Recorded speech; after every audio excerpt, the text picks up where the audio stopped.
I'm your host, Josie Van Dyke, and I'm sitting next to the winner of the giveaway of the first guest of 2025, Courtney Hilburn, everybody.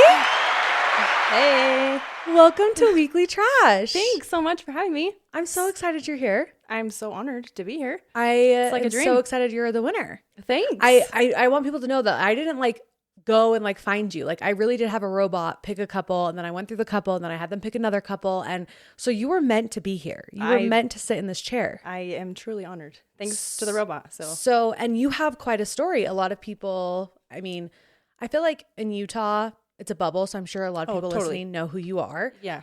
But no one knows who I am. I am literally a nobody. No, we're literally all connected. We're all brothers and sisters. Everybody knows everybody. That is what people say. Real. Yeah. Utah's the biggest bubble. Yeah. So I feel like there probably are a handful of people that do actually know you. But majority of listeners, this is going to be a fresh dumpster deep dive for them because they don't know you. Yeah. Courtney Hilburn. So we need to do a dumpster deep dive on you. Okay. Are you ready? Yeah, bring it. Okay. Today's episode is brought to you by Care Cleaning. Are you tired of spending your weekends scrubbing and dusting instead of enjoying your free time? Well, I have the perfect solution for you. Introducing Care Cleaning, your go-to professional cleaning company, proudly serving Utah County and Salt Lake City for 5 years. With over 50 dedicated employees, they send specialized teams to ensure that your home is cleaned efficiently and effectively. Their high standards mean there is no corner that is looked over. They treat your space like it's their own. Whether you need a one-time deep clean, recurring services, or even help with moving in or out, they got you covered. But wait, there's more. Want to learn how to clean like a pro? Follow them on Instagram at Care Cleaning, where they share their top cleaning tricks and tips. From the best products for every surface to hacks that save you time, they are here to help elevate your cleaning game.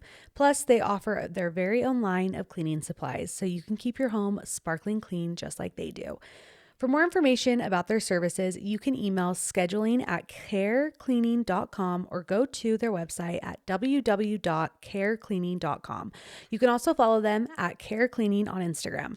I've been using Care Cleaning for over 5 years, and I can honestly say they're the best cleaning service I've used. Love them so much, and I am so glad that they are now a sponsor of Weekly Trash. Thanks, Care Cleaning. Courtney, Yeah. Where are you from?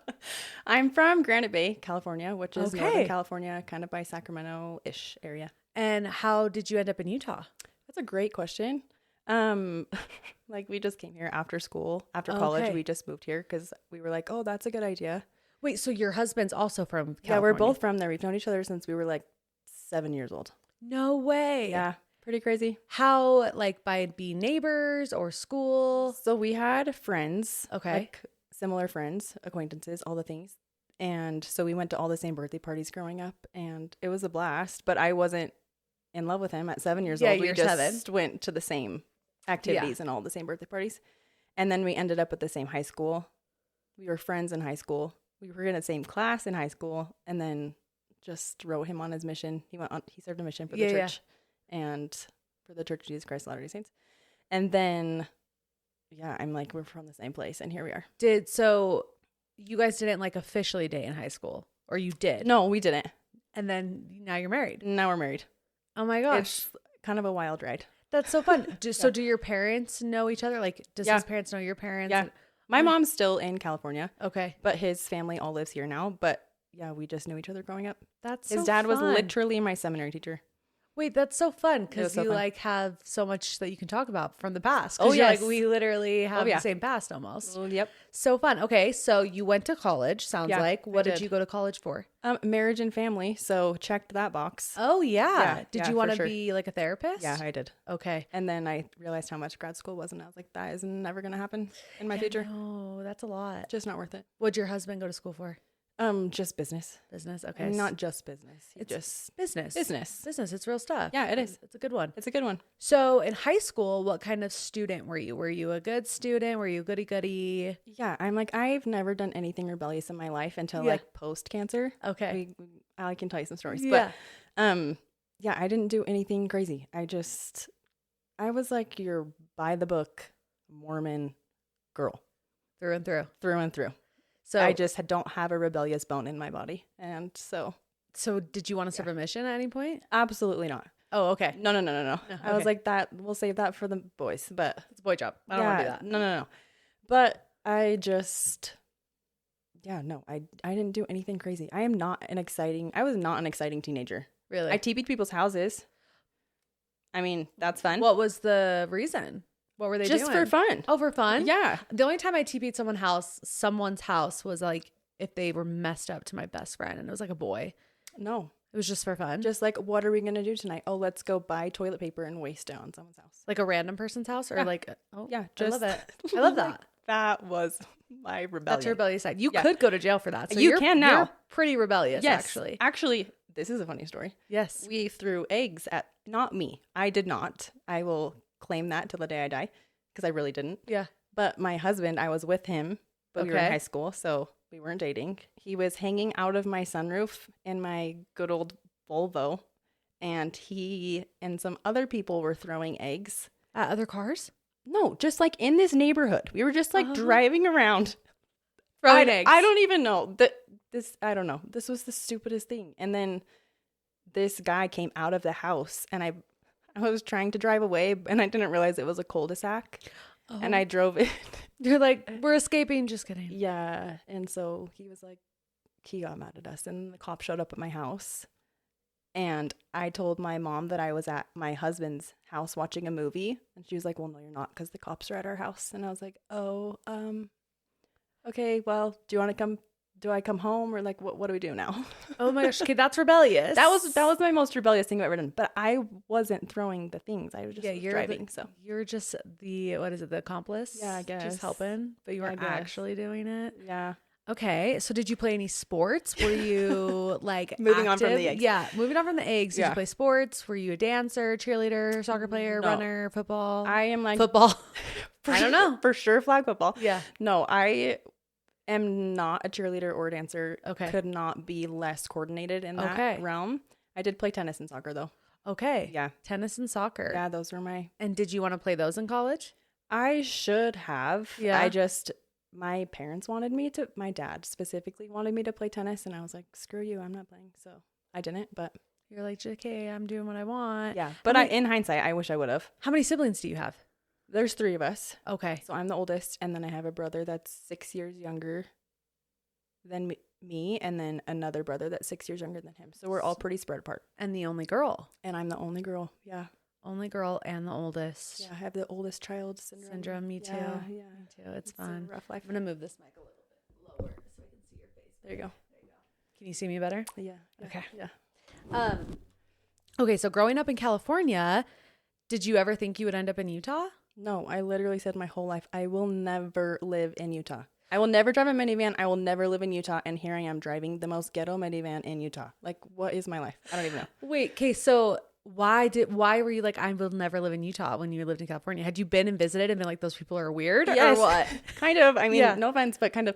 My mom's whole side of the family lives here. So a lot of my aunts and my cousins, and I'm really close to them. So we would come visit all the time. And it was so fun to visit. But that was it. Yeah. And now I'm like, oh my gosh, I am one of them. Like, what? You're a Utah girl. I know. You're a Utah girl. So how long have you been here? We've been here my oldest is 8. So we've been here for 6 years. Okay. So you got married in California. Yeah, we did. And finished school out. Where'd you go to school? BYU, Idaho. Okay. Yeah, we were like a Rexburg school people. So you went to Idaho for school. Yeah.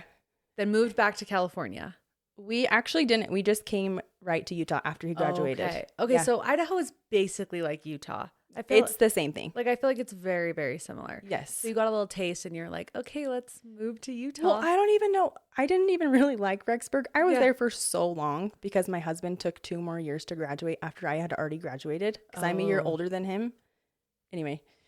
And Cougar. So, look at me. So then I was so sick of Rexburg. I think I just wanted to go anywhere. Yeah. And we were like, let's go to Utah. There's family there. And then we got here and we were like, what are we doing? Like, what are we doing? Yeah. And now we're stuck. And now you've been here for forever. Yeah. Feels like.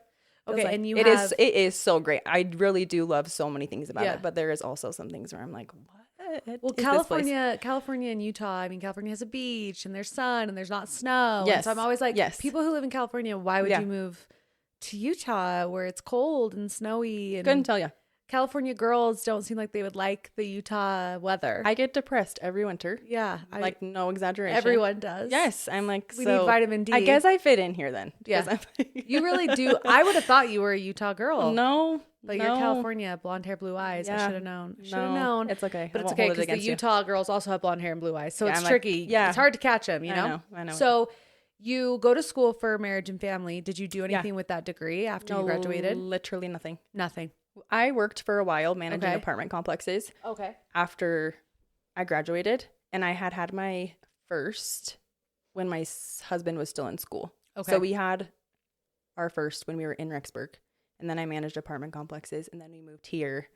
And I did like random odd and end jobs, but not like anything consistent. No.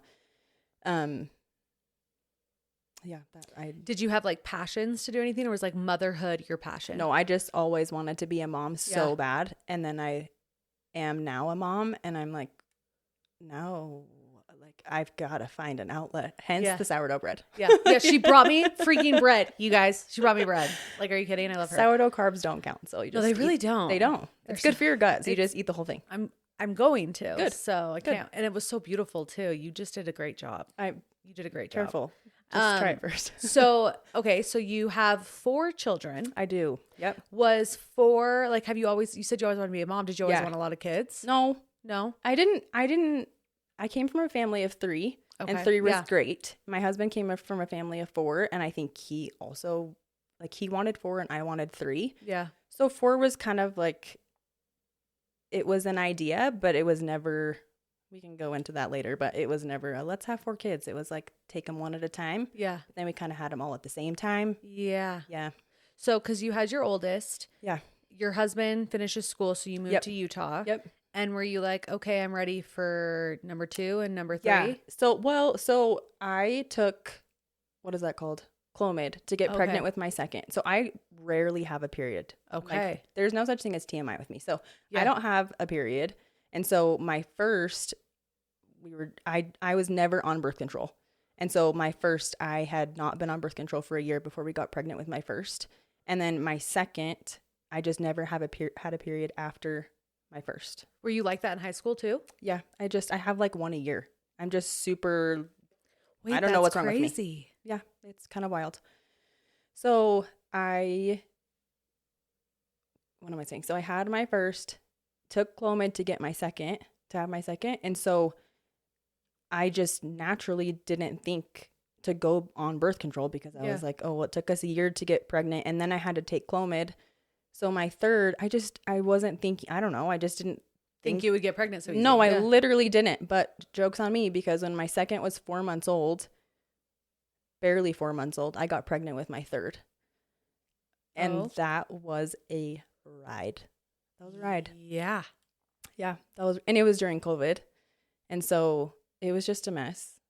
And health-wise, you were healthy during all of this. Mentally, no. Physically, yes. Yeah, mentally, let's be real. No, I was not well. But yeah, no, I had no idea about any of the cancer stuff when this was going on. So then you all of a sudden have, 3 kids under 4? 3 kids. Yeah. Jack was 3. My oldest was 3. And then my second was 13 months. And then I had a newborn. And then when that third was 8 months old, again, me thinking at this point, I told my husband, go get a vasectomy. Yeah. You're like, we're done. I was like, I am done. I'm tapped out. So he had planned to go get one. And literally that month, he switched jobs. So our insurance switched. Yeah. And that month, we got pregnant with my 4th. And I was like. And you were 8 months postpartum. Yes. So I went postpartum to postpartum. It was honestly a mental mess. Yeah. But this is so bad. And this is not like, I am not saying this to be insensitive, but when I peed on that 4th stick, I threw the pregnancy test at my husband and I was not thrilled. Yeah. Yeah. I am so grateful because it'll come full circle. I can tell you like the cool story about that later, but yeah, I had 4 kids in 5 years. So now we're done. Yeah, you're done. And my youngest is 3. So I am now able to breathe a little bit better. But yeah, mentally, had you struggled with any like mental illness before any of this health stuff? Yeah, so I am naturally a very anxious person. Yeah. So I have anxiety. Yeah. And self-diagnosed OCD, I'm sure. And so I just wasn't mentally well. Yeah. But I didn't know that I wasn't mentally well. I just kept going. I don't know. You just keep going. What else are you supposed to do? That's motherhood. Yeah. You figure it out. Yeah. And you did it. Yeah. You're here. I did. I'm here. 4 kids. 4 kids. And then you get hit with a cancer diagnosis. Yeah. So when my third was 8 months old, I got pregnant with my 4th. And when my 4th was 8 months old, I got diagnosed with cancer. So I literally hadn't had like a time span longer than 8 months where I wasn't either like growing a human or being chopped up. Wow. Yeah. Tell me how you figured out that you had cancer. Like, what was that experience like? So this is where it kind of comes full circle, which is kind of cool. And so I have 3 boys and then a girl. Yeah. And my girl, we were actually told she was going to be a boy. Oh, really? And so she was just like a surprise in every aspect. She was a miracle baby that she was even conceived in the first place. Yeah. And then that she was a girl. Yeah. And then I knew that I didn't want to breastfeed. I had just learned the hard way multiple times that it just wasn't for me. So I knew I was going to do formula with her. And so I didn't even let my milk come in. I just did formula right off the bat in the hospital. And did you take like Benadryl to like dry up? Yeah. Yep. And so I knew after it had been 2 months, and I knew after 2 months I had this weird lump right here. And I was like, that's weird. Like, it's not a clogged milk duct because I didn't let my milk come in. And so that's just the start of how I knew that something was wrong. And yeah, I'm like, do you want to go into that now? I'm like, do you want the whole thing now? Yes, I want the whole thing. Give me the whole pie. Okay, so I felt that lump. Yeah. And so I went to my OB. This was July of 2022. I believe so. When I stalked you, it looked like 2022 was the year. What year is it now? 2024. 2022. July of 2022. I went to my OB and I was like, I have this weird lump. And he was like, it's probably just a cyst. And I was like, well, it's not on my other side. So can you, and then it started to hurt. Okay. And I was like, okay, well, it's not cancer because cancer doesn't hurt. Do you have cancer in your family? No. None. And my cancer was not genetic and it was not hormonal, which was shocking because I never have a period. So I thought for sure it would be hormonal, but it wasn't. So I'm just like a fluke. Interesting. Yeah. I'm like, we can go into that in a minute too. I'm like, I feel like I gave myself cancer from being a stress case. Really? But maybe I did, maybe I didn't. But you feel the body keeps the score. Have you read that book? Yes, I haven't. Well, I act like I read. Yes, no, I never read that book in my life, nor do I read any books. But I'll listen to it. Fascinating. Okay, it's called Keep Score. The body keeps the score. Body keeps the score. Yes, and I'm like, I feel like you manifested sickness. We didn't really go into my childhood a lot, and we can. Yeah, this all kind of ties together. But I feel like my childhood and the way that I grew up and how I held on to the stress from growing up, I'm like, well, no kidding, I got cancer. Like, where did the stress come from growing up? My parents never really had a great relationship. Oh, I'm sorry. That's okay. And my dad, I don't have a relationship with my dad at all. Really? And when did that start? They got divorced when I was a senior in high school. Okay. But I was treated not great from the time I was like 12 probably. And then like abusive? I was never sexually abused. I was never like none of that, but he was awful. Like verbally. To me. Yeah. And to your brothers too? Yes, to my brothers, but more so to me in that regard. He was almost more physically neglectful to them. Okay. but he was verbally awful to me just because he associated me with my mom and he hated my mom. And so my mom traveled for work and she wasn't home a lot because he didn't work. So it was just like this weird role reversal, bizarre situation. And so I was my mom to him. And so he literally threw me away like a piece of trash. Like, hi, weekly trash. Like, I was nothing to him. I was like the house cleaner, the maid, the cook, the whatever. And if I didn't fulfill that for him, he was awful. He was awful. I'm so sorry. It's okay. Like it really is fine. But did your mom know this? Yeah. But she was traveling for work. There's only so much you can do when she was aware, but she was terrified to get divorced. We're members of the Church of Jesus Christ of Latter-day Saints, and so you're kind of taught to stick it out. And her parents were general authorities, and so she's like, oh no, I'm in this marriage. I have to stay in this marriage, when that probably wasn't the right choice. Yeah. And so she left when she felt like she was strong enough to leave, but it should have been way sooner. So much earlier than she did, which I don't fault her for that at all. Do you have a good relationship with her? Yeah. That's good. Yeah. So anyway, to bring it full circle, the whole cancer situation. I don't remember your initial question. You were so stressed from being a kid. Oh, yeah. And anxious. It carried into my adult life 100%. Did that carry into your marriage? 100%. Were you scared to get married? Yep. Why did you get married? Because I feel like he was the only person I trusted. Really? Literally. The only one. Well, that's really beautiful. No, it really is. And especially because you married somebody who had known you since you were 7. Yep. He knows. Yep. He knows everything. He knows it all. There's a lot that I don't talk about in regards with my dad. And even still, I'm trying to figure out why it affected me so much. So even today, like not today, but even currently, I will realize something and be like, I never told you this about my dad, but this is why I might act like this towards you, because this is what happened with him.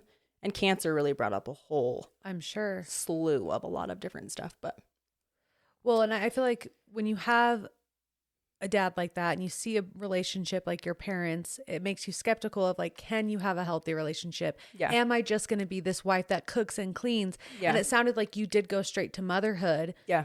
Was there a part of you that was like, am I turning into this housewife? Am I going to get treated with no respect? Or did your husband make it very clear from the beginning, like, you're equal partners and I love you and you don't have to cook and clean for me to love you? Yes, like your dad did. Yes. No, he doesn't love conditionally like my dad did. And I was more scared that I was going to have to work, like, and be forced to work, because that's kind of what my dad did, and be put into that role, than I was scared to be a homemaker. Like, gotcha. That part didn't scare me because I knew I could do that. Whereas working would be like, you know, the church, I hate to bring up the church, but like those gender roles are so hard. And you're still a member of the church, right? I am. Yeah, I am. I've had a whole journey with that the last few years too. I'm sure anybody who's had lots of journeys. Anyone who has a cancer diagnosis, I feel like, has to have a journey when it comes to their faith. Yeah. Just because, I mean, I'd be really mad at God. I mean, like, amen. What the hell? I know. All right. Well, let's go back to you finding the lump. Okay. Yeah. And you tell the OB and you're like, it hurts. Yeah. So it must not be cancer because it hurts. What happened from there? So he ended up writing, you have to get a prescription essentially for a mammogram if you're not, 40? Yeah. And so he wrote me a prescription for the mammogram, and he was like, I actually told him, something's not right. I want a mammogram prescription just in case. Yeah. Like, just in case I decide to go, I would like you to write one. And he was like, hey, well, I don't think you need it, but here you go. And I was like, hey, thanks. Well, because I was under 40 and I didn't have family history, there was an urgency for me to get the mammogram. So I had to wait 6 weeks from the time that I left my doctor's office, my OB's office, to the time I actually had my mammogram. So in those 6 weeks, sometimes I'd be scared. Sometimes I wouldn't. Sometimes I'd be like, oh, I'm just making this up. I just got in my head. Did you feel sick? No. Like, now looking back, I'm like, maybe I was lightheaded all the time. Okay. I don't know if there was a correlation, but like severely lightheaded. I like to run, and I could not get past 2 miles. Like, I I couldn't do it. I didn't feel good. I had no appetite, but I don't know if that was like stress related for my kid situation. Yeah, postpartum essentially. Yeah. Literally just had your fourth baby. Literally. Or if it was cancer. Like, I don't know which was which. Yeah. I didn't feel great, but like I said, I don't know what that was from. Yeah. So then I went and got my mammogram 6 weeks later, and I almost didn't go. I literally that morning was talking to my husband, and I was like, I think I'm just crazy. I just shouldn't go. Was the lump still there? Did it still hurt? Yes. And it was getting more. At this point, I had lost like the weight that I had gained when I had Isabel, my fourth. Yeah. And so I was very flat. Like, I didn't have any boobs. And so you could see the lump at this point. And I was like, it just didn't look right. Yeah. And I was like, okay, just like put on my big girl pants and go. Yeah. He was like, just go. I've got the morning off. Like, I already took time off work. Can you please just go? Yeah. I was like, okay, fine. Yeah. So I went, but I went by myself because I still didn't think anything was wrong. And so I go by myself. They had me go into ultrasound first because, like I said, I had 0 boobs. Like, I'm as flat as a pancake. They were like, we can't actually do the mammogram because there's nothing to squeeze. And I was like, okay. So we went and did an ultrasound. And in that ultrasound, the tech was dead silent. And I was like, okay, like, what is going on? And then she starts asking the questions like, do you have family history? And I'm like, no. You know, just the questions that they would ask when you're like, something's not right. She was like, I'm going to have you go back over to mammogram. And I was like, okay. So I went back over to mammogram, and they like squeezed me as much as they could. Yeah. And she was like, hey, I'm going to need you to go back over to ultrasound. And I was like, okay. So, and at this point, like, it's not supposed to take longer than an hour. And I had already been there for like an hour and a half. And I was like, something is not right. So go back over to ultrasound, and the ultrasound, then a different doctor comes in. And I honestly don't even know what he did. If he was like, I don't know who he was.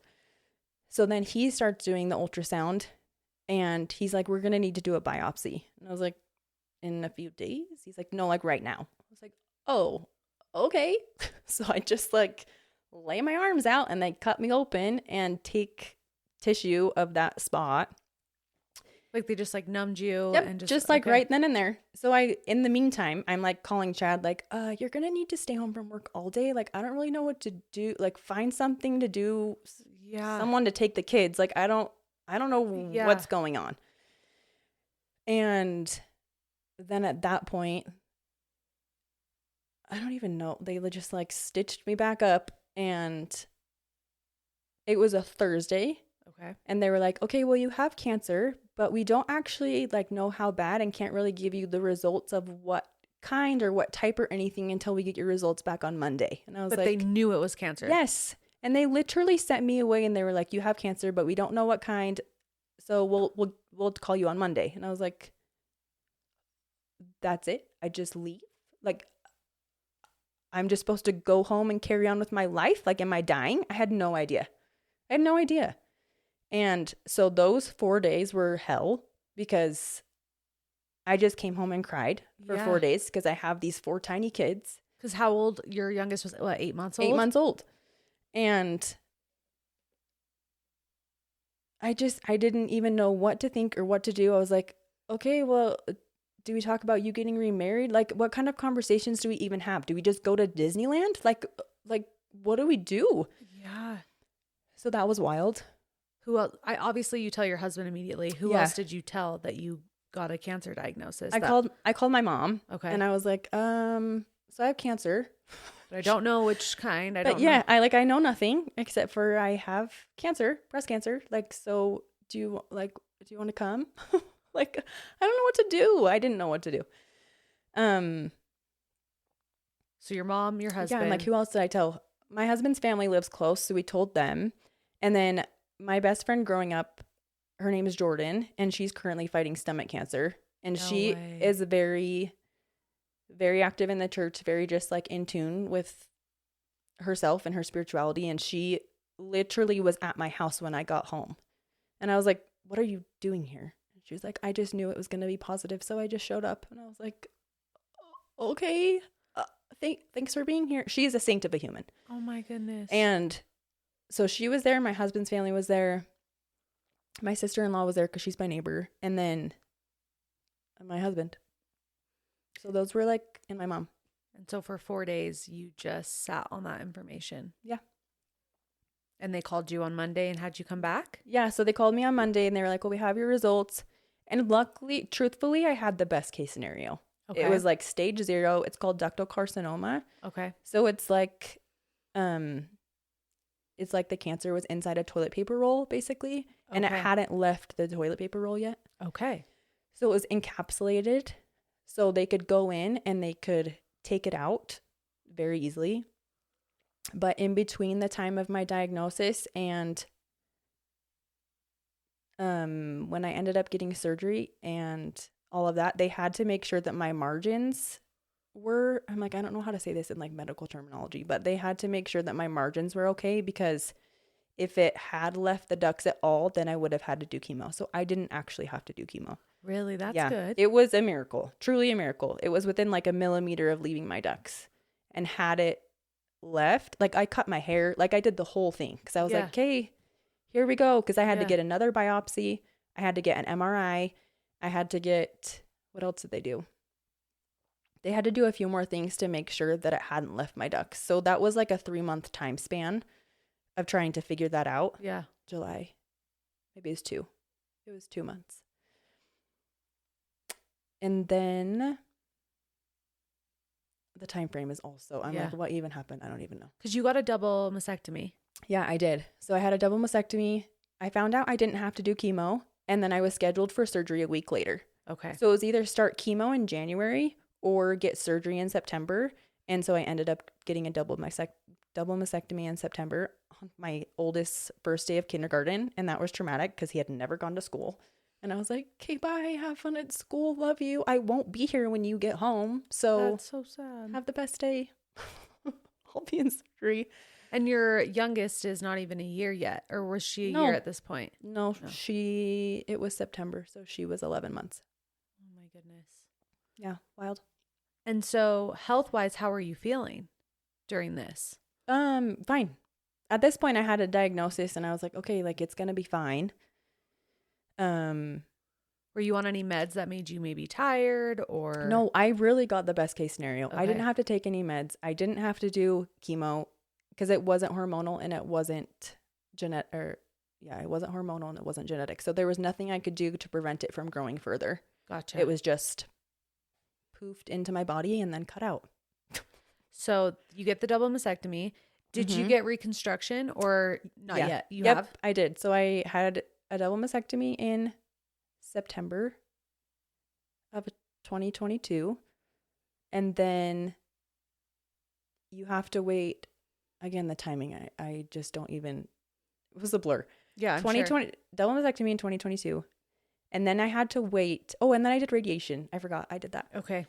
So then 3 months later, so it was October, late in October until December, I did radiation. So I did 30 rounds of radiation. It was every day for a month. And what do you feel like when you're doing radiation? You're just really tired. Okay. And I got nauseous, and I don't know if that's normal or not, but I got nauseous. And I was still trying to take care of my kids. Yeah. I was like a walking zombie trying to take care of these kids. Mama 4. And my husband actually took time off of work during radiation because it was in Provo. And so I would drop my oldest off at school, drive to radiation, come home, and I had to be pretty fast, and then would get home and then he would leave and go to work. So we just timed it out with his work. And gosh. Yeah, it was wild. And I'm sure financially, how was that? A joke. Like, it was a joke. He actually got let go my last day of radiation. No way. Not even kidding. I had showed up to his work the day before to plan out our insurance. Yeah. Like they had this huge insurance meeting. So I showed up to his work. We went over everything. And then that night he got an email that they let go like 30 something people from the company. And he was one of them. So my last day of radiation, and this is something that was actually really fun during radiation, is I would bring something to the cancer floor every day. This is kind of where like the whole service oriented thing came from, is every day I would just take something different for the people at the hospital just to brighten their day. Yeah. And we showed up that last day with like all of this stuff that people had donated from different companies, and different people donated. And I went and picked up gift cards and all these things. And I showed up and I was like, okay, here you go. Like, have the best day. And I was like, meanwhile, our life is falling apart. And like, I took my kids and I wanted it to be like this fun experience. And they got to like bang the thing that said we were done. And I'm like, little do you all know that like my world is falling apart. But that's kind of where this whole your heart is hard came from, is that day is like what started the whole ripple effect of. Well, and that day should have been a good day. Yeah. Like that still was. That was it being like you're cancer free, because you're cancer free, right? Yeah. Yeah. You're cancer free. Now you got to like go work on like being healthy and living your best life. And now you don't even know what you're going to do because your husband's let go. Yep. You have to pay for all the insurance bills. Yep. Cancer's not cheap. Nope. Yeah.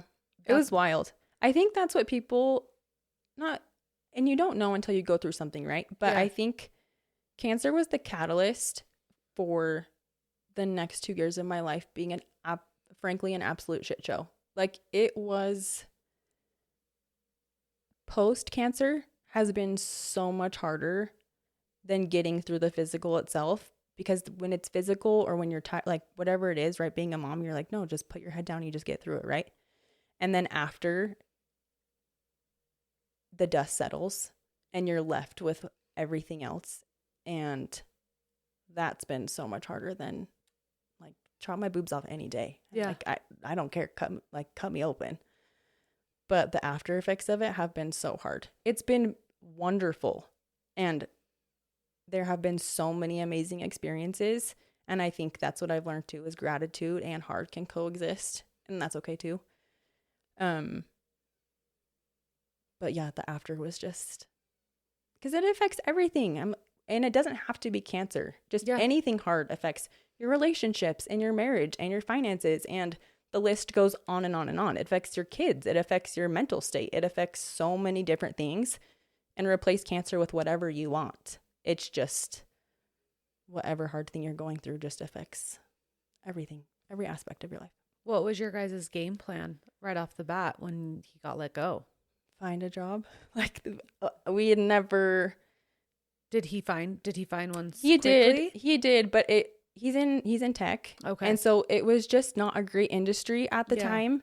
It still isn't the best industry. Yeah. It's great, but I feel like here you have to either know someone or be like an uncle or a brother or a cousin or someone to like really hit the ground running. Yeah. In that industry. And so he was able to find a few things here and there, but now he has something super stable, which is amazing. But it took a while. It took a whole bunch of trial and error. And you've said a couple of times that like it affects your marriage. It does. What? 100%. How was that? Did you guys do therapy? How'd you work through that? Because you just get through it. I don't even know. When I say I don't know how we have made it through these last 2 years, I truly don't know how we've made it through the last 2 years. Not just us, but just our family in general. Yeah.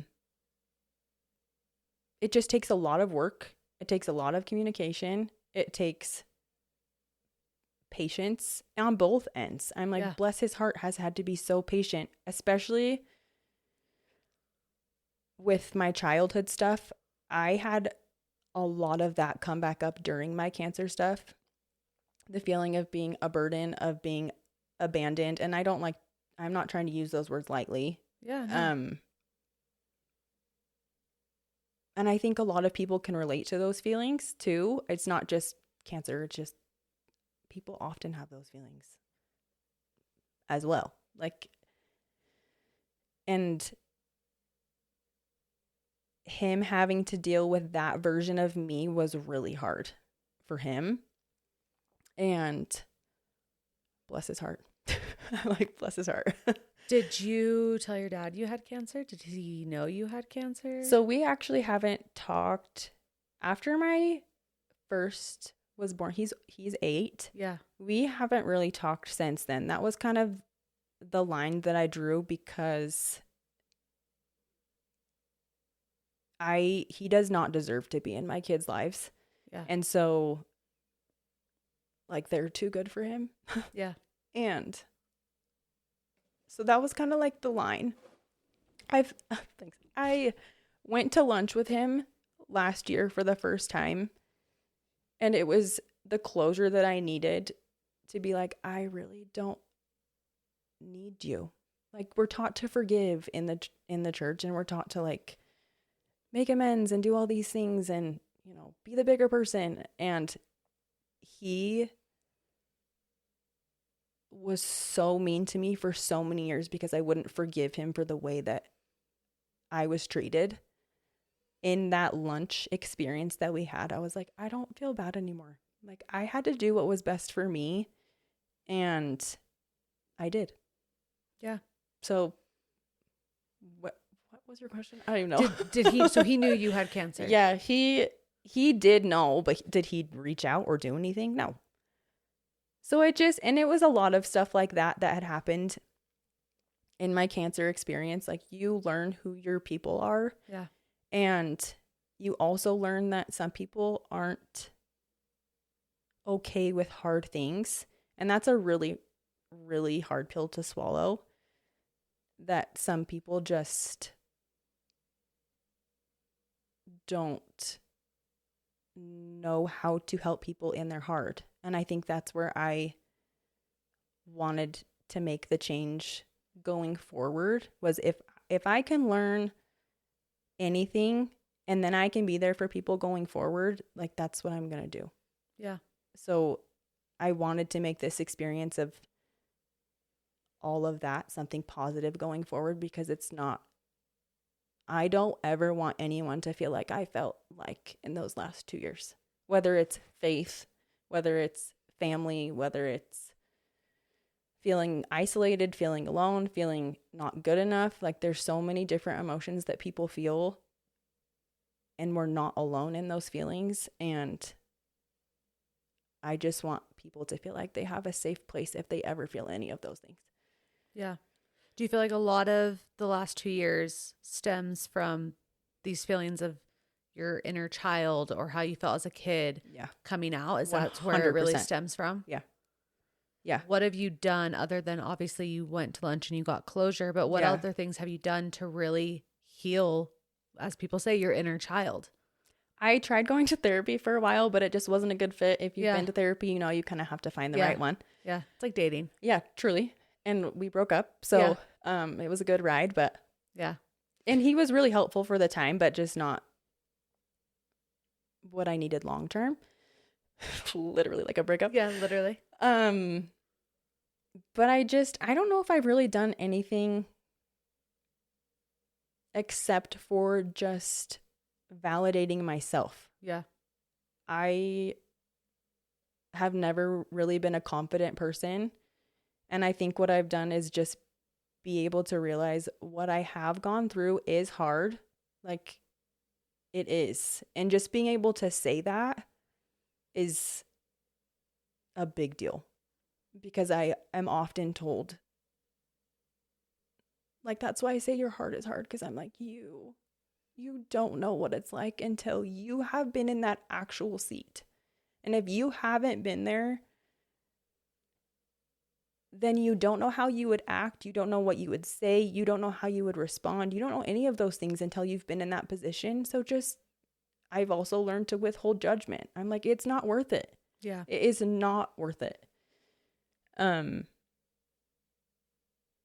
what have I done? I don't know that I've really done anything except for just really try to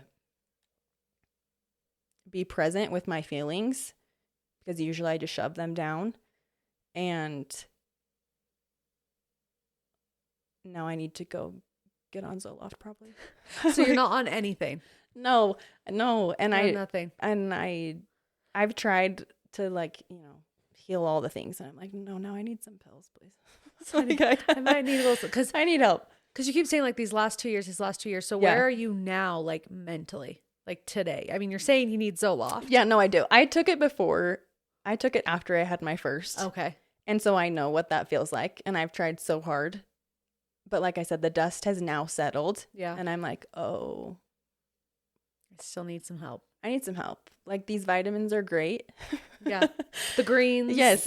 Like, all the things are so good. But maybe I need more. But maybe like it's time. Some real stuff. Yeah. Which is fine. And that is like that's a big deal for me to now be like, and now I can help myself. Yeah. I don't think I've helped myself, honestly. I think I've just survived, and it's been great.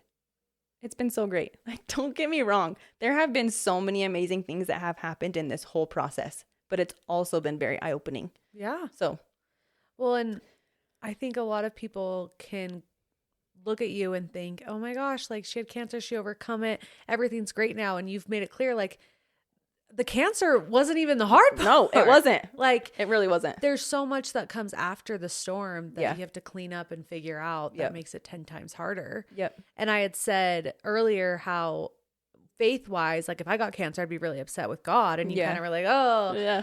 what was that? How was your faith and your relationship with God after you got diagnosed?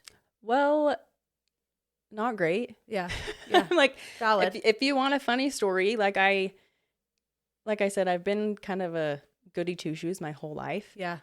And so when I was having these questions of, it wasn't a question of it wasn't a faith crisis. Yeah. I wouldn't go that extreme, but I had questions. Yeah. And I was confused because I've done everything right my whole life. I've never done anything wrong. Like the first thing I did wrong was I got a double piercing, and I was like, am I gonna be struck by lightning? Like, am I gonna walk out of this Claire's and still be okay? Like, and what's gonna happen? Yeah. And you're fine. Yeah. And you got cancer. And I've gotten a few more. I mean, that's the thing. I'm like, maybe if I That take double these earrings piercing, out, like yeah. maybe that is the key, you know?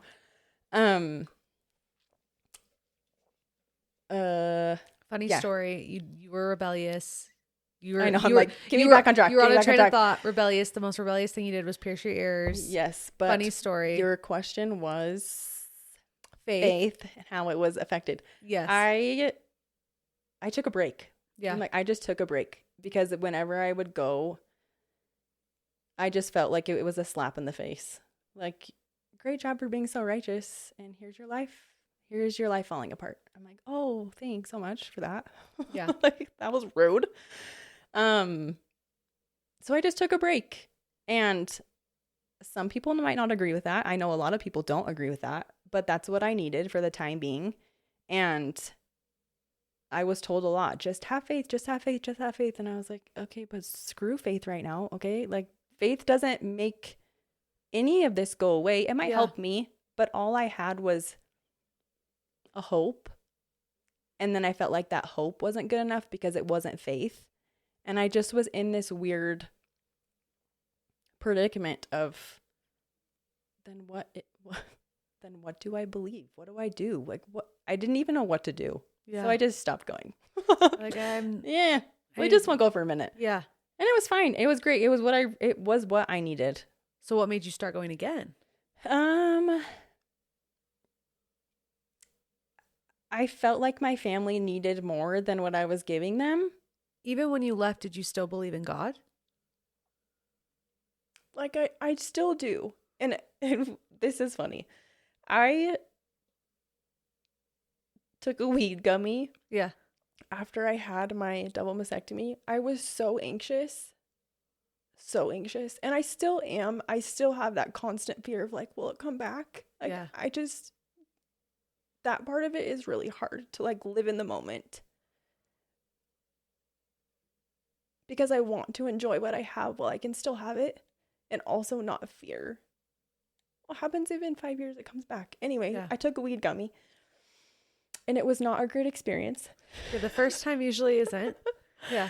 I was throwing up. I was awake all night long. Just so paranoid.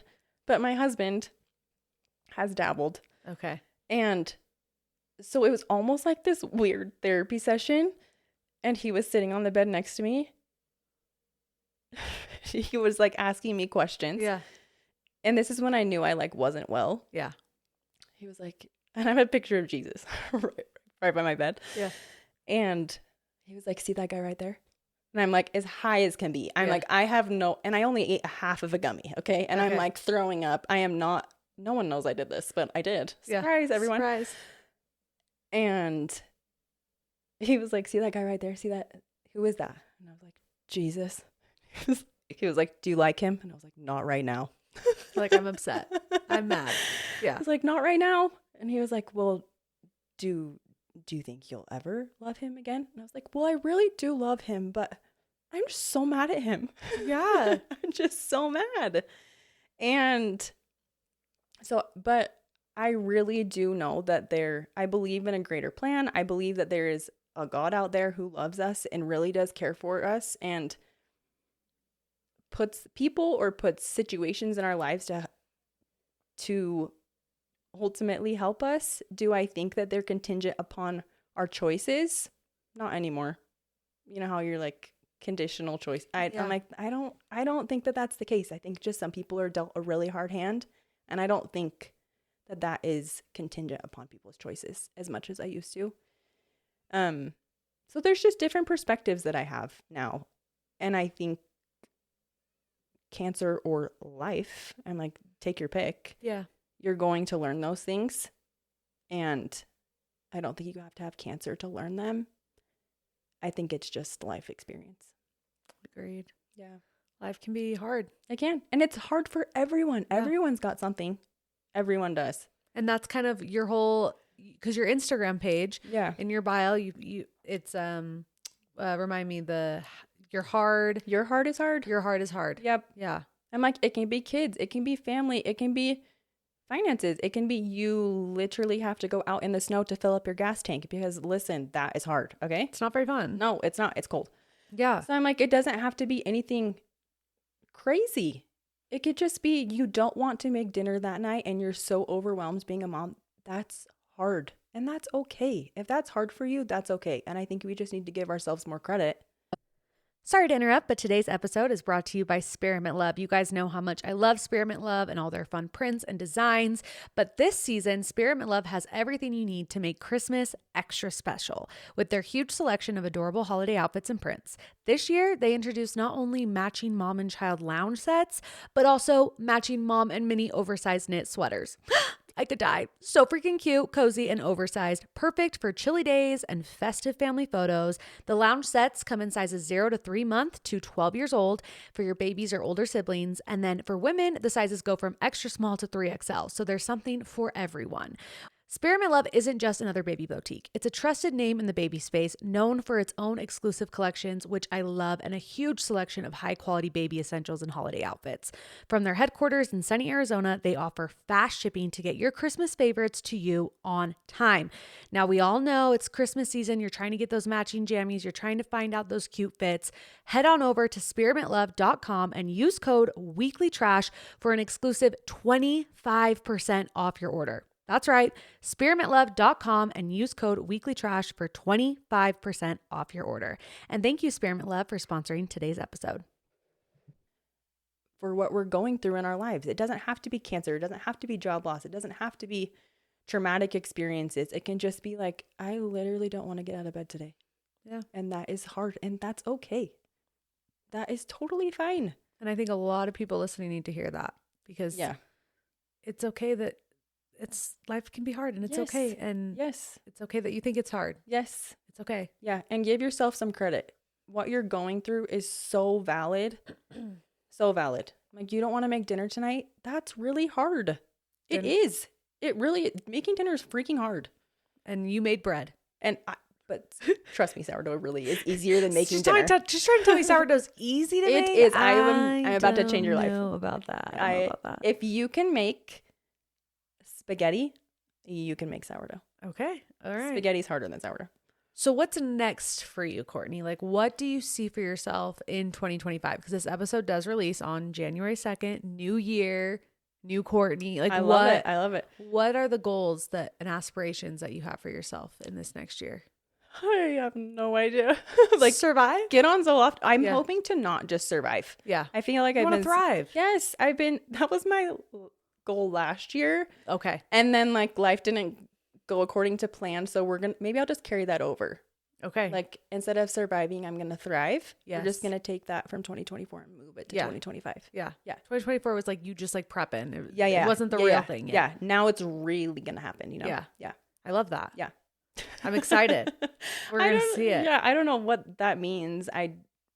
I feel like that was all so negative, and I just want to be No, it wasn't. It was just honest. I just want to be very clear. Like, there are so many good things that happen simultaneously as hard things are happening. And I'm like, my kids are healthy. I'm healthy. I'm still married. Like, yeah. We live in a house. We have all of our needs met, and truly that means the world. And like, people are good. Like, people really do have good intentions. There are just so many good things that are happening in the world. And I'm not trying to be like, life sucks, but also it's okay to talk about life being hard. Yeah. It's okay. Let's be honest about it. I know. Like, we all need our caffeine. Yeah. We all need our like vices. We all need like all the things. And in 2025, we're all just going to be living our best lives. Whatever that looks like for you. Just live authentically to you. Yes. Stop pleasing other people. Just live the life that you want to live. And I think everyone should just do that in 2025. I love that. 2025, you guys, be authentic to yourself. Truly. Don't people please. No, stop with that. And enough is enough. You'll thrive. You will. You'll absolutely thrive. You will. Well, thanks for letting me dumpster deep dive you. But before you leave. Yes, ma'am. You got to pick Trashtopican. Okay. I'm like, my tissue. There's one left. And I may have read it before we even put it in the thing. If someone wrote a book about you, what would be the title? What would be your title? I do want to write a book. You should. I'm like, I have so many things I want to do. Do you journal? I used to be really good at it. You should start journaling again. I should. 2025. 2025. It's going to be a good year. It would be called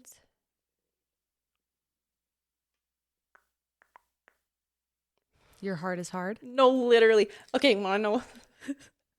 I wanted to make shirts that said that so bad. Okay. But it looked sexual? It did.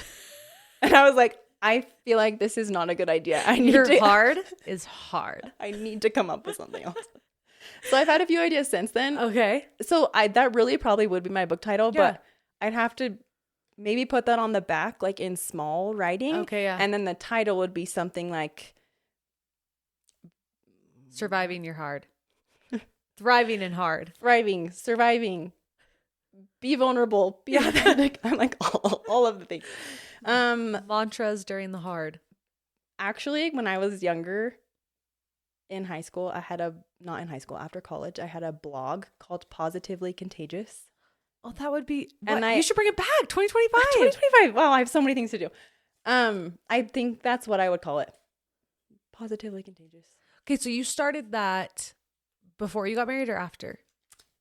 Right when I got married. And what made you inspired to do that? I don't know. Actually, maybe I did it before I got married. I was living with my grandparents before I went and lived in Africa. Oh, and wow. We just passed over that. We skipped a lot of things, but we don't need to talk about that. We skipped a lot of we talked about childhood, but you had this gap that we skipped because we went straight to the cancer, but you lived in Africa. Yeah, and China and like a whole bunch of random places. When you were married or solo by yourself? Before I got married. By yourself? Yes. You just lived in these places? Yeah, I went with groups of people, but yeah. Just for fun? Just I wanted to experience life and other cultures and see how people lived. And oh my gosh. Yeah, it was a great time. How long was that? I lived in China for 3 months with my cousin, actually, because she lived in China. And we traveled to Taiwan and to the Philippines. And I think those are we went somewhere else. I don't remember. And then I lived in Africa for a month. And that was great. It was the best time. Anyway, so I started a blog after that. Okay. Yeah, to just kind of document all of my fun things and talk about how life gives you lemons and you make lemonade, you know? Yeah. So, see, and it's interesting because even then, being positive and trying to bring light into life was like kind of your thing. Yeah, it kind of was. But it's funny because I often get told that I'm very negative. Yeah. But I'm not trying to be negative. I'm just life happens. And I've also learned that toxic positivity is a thing. Yeah.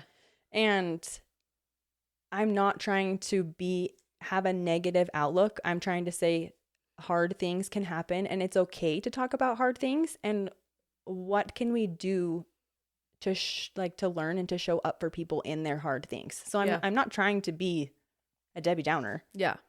I'm like, really, I could tell you the glass half full with whatever sentence you give me. But yeah, I guess that's always kind of been my mantra. Positively contagious for the win. Positively contagious. I love it. Mine would be turning trash to treasure. I mean, I do have that shirt. Because I did put that on a shirt. And I feel like did purchase it. Or like Juicy Josie, an autobiography. That is good. But that one's also a little bit sexual. So yeah, exactly. Your heart is hard, juicy. Yes. Juicy Josie. Your heart is hard. Yeah. Combined it. I love it. It would be a really good book. It'd be a good one. And then at the end, just like Polaroid pictures of us naked. Yeah. Because you got your reconstruction. I did. Do you like him? You hate them? I'm like, I hate being negative. I'm like, I hate them. I hate them. What? Yeah. It's just because it's only because I was so flat. Yeah.